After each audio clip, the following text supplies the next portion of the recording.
लाला लाजपत राय नरम दल के थे, ये गरम दल के थे। उन्होंने कन्विंस कर लिया कि साइमन कमीशन के खिलाफ हम नारेबाजी करेंगे, लाहौर में ऐसी नारेबाजी करेंगे कि साइमन कमीशन वापस जाओ, वापस जाओ, वापस जाओ, बिना हथियार के करेंगे। ये लाला लाजपत राय के कहने पे आ तो गए, लेकिन वहां पुलिस वालों ने इन पे इतना लाठीचार्ज किया, इतना लाठीचार्ज किया, लाला लाजपत राय को कहीं चोटें आई और उसके बाद अस्पताल में उनका इलाज के दौरान देहांत हो गया। वो बोले थे कि मेरी मौत ब्रिटिश सरकार की ताबूत पे आखिरी कील साबित होगी। भगत सिंह, राजगुरु, जयगोपाल, चंद्रशेखर, हालांकि ये लाला लाजपत राय को पसंद नहीं करते थे विचारधारा में, लेकिन उनकी मौत से आहत बहुत हो चुके थे। बोले पिता समान है हमारे, इनकी मौत का बदला तो लेना पड़ेगा। जेम्स स्कॉट जिसने ये मारने का आदेश दिया था, उसको गोली मारेंगे अब हम। चारों ने तैयारी कर ली।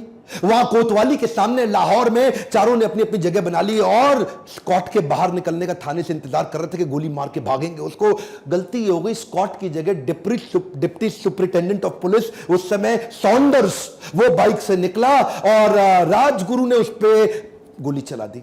एक गोली मारी उसको, यहां भगत सिंह भाग के आए, 3 गोली सर में और मार दी, इंश्योर कर दिया खत्म कर दे। पीछे से एक वही थानेदार हिंदुस्तानी था, वो भागते हुए आया था उस समय। बोला चंद्रशेखर आजाद ने, तुझको नहीं मारना चाहते, तू इंडियन है, वापस चला जावा। लेकिन क्योंकि वो पुलिस के इन्फ्लुएंस में ब्रिटिश सरकार के था, उसको भी गोली मार के ये भाग गए। डीएवी कॉलेज था वहां पे, उसकी बिल्डिंग के पीछे से, क्योंकि वहां इनकी चलती थी, छुपते छुपाते भाग के निकल गए। अब धरपकड़ चालू हो गई।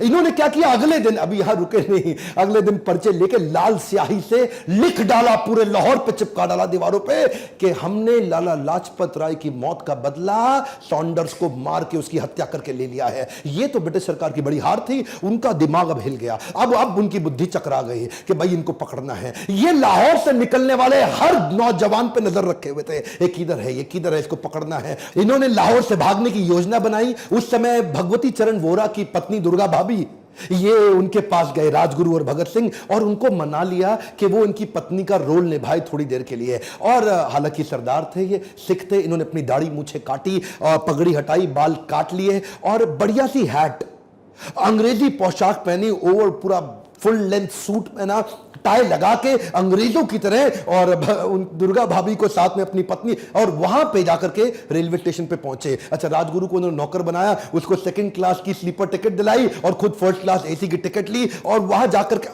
लगे रहे अंग्रेज ढूंढने में, लगे रहे। उस समय इनको पहचान ही नहीं पाया, इन्होंने पूरा चेहरा मोहरा सब बदल लिया, निकल के भटिंडा के रास्ते कलकत्ता की ट्रेन पकड़ ली और निकल गए। ब्रिटिश सरकार की मजदूर विरोधी नीतियों से ये बहुत दुखी थे, परेशान थे, उसके खिलाफ आवाज उठा रहे थे, ब्रिटिशर सुन नहीं रहे थे। फ्रेंच रेवोल्यूशन के दौरान 1893 में फ्रेंच असेंबली के अंदर भी लो इंटेंसिटी का बॉम्ब फेंका गया। उन दिनों ये किताबें पढ़ते ही थे, दुनिया भर में देख रहे थे कि आजादी के लिए क्या क्या चल रहा है। इन्होंने भी तैयारी करी, बटुकेश्वर दत्त को अपने साथ लिया, एक लो इंटेंसिटी का बॉम्ब तैयार किया और कुछ पर्चे लिखे वहां पे, और अचानक वहां पे जाके असेंबली, सेंट्रल असेंबली में पहुंच गए, खाली जगह ढूंढी और वहीं बॉम्ब फेंक दिया। लो इंटेंसिटी का बॉम्ब था, किसी को नुकसान ना पहुंचे, धुएं का गुबार हो गया। पर्चे उठा के हवा में फेंके और हर पर्चे पे लिखा था, बहरों को सुनाने के लिए धमाका जरूरी है। क्या बोले? बहरों को सुनाने के लिए धमाका जरूरी है।